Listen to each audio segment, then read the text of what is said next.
လေးတို့ရေထမင်းစားမယ်စင်ထမင်းစားမှာတော့ဘာမှမစိဘူးအသေးလေးတို့ရေငပိထောင်နဲ့ငပိရည်လေးနဲ့နဲ့စားတဲ့နော်တဲလေးတော့ငရုတ်တီမအကျက်မဟုတ်ပါနဲ့လေးထည့်ထားလိုက်တဲ့အသေးလေးတို့ရေတောက်ကောင်တောင်အန်ဒီတခင်တောင်းဘာမှမစိဘူးအသေးလေးတို့ရေတိုးစရာကတော့လည်းနဲရဲ့ဒီနေ့ကလေတိုးစရာကလေတဲလေးခြံဖက်ကစွန်ရွက်ရဲ့ဒါကတော့ရွက်ဒါတော့လက်ကျန်လေးတွေနော်တဲလေးတို့နော်ကောင်းအောင်စားလိုက်မယ်ချစ်ကလေးတို့နဲလိုက်အောင်မယ်အန်ဒီသွားဝင်အန်ဒီတခင်တောင်းယောစရွေးတီတောင်ကြားတယ်မနီရဲနဲ့စားချင်တဲ့အသေးလေးတို့ရေးမပြောနဲ့တော့အန်ဒီဟန်အိုတမမကင်တော့ယောဒါတော့ပဇွန်တော့ကြော်နော်အသေးလေးတို့နော်ပဇွန်တော့ကြော်စားတဲ့အသေးလေးတို့ရေး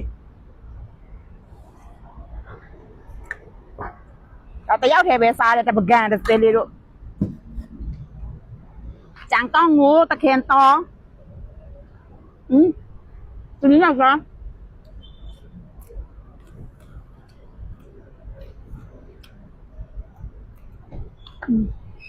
อันเดียว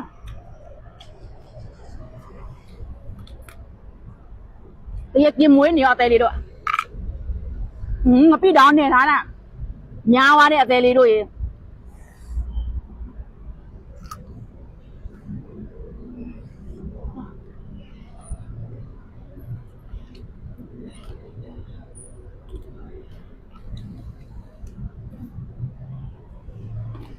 ကောင်းလိုက်လားဟုတ်ပြီ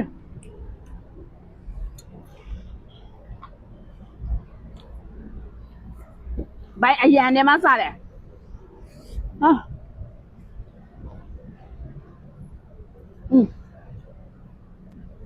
ပဇွန်တော့အတယ်အစီကပဲ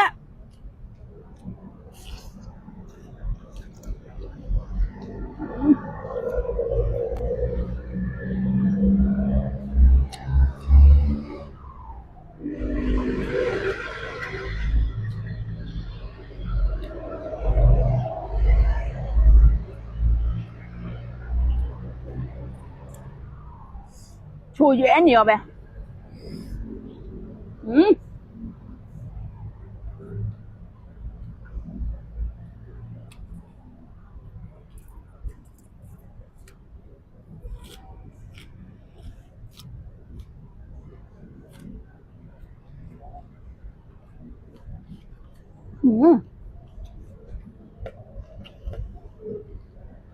ဒီနေ့တမင်းချက်တာလေးတဲလေးမာတယ်အရန်လေးမှတိုက်တမင်းချက်တာ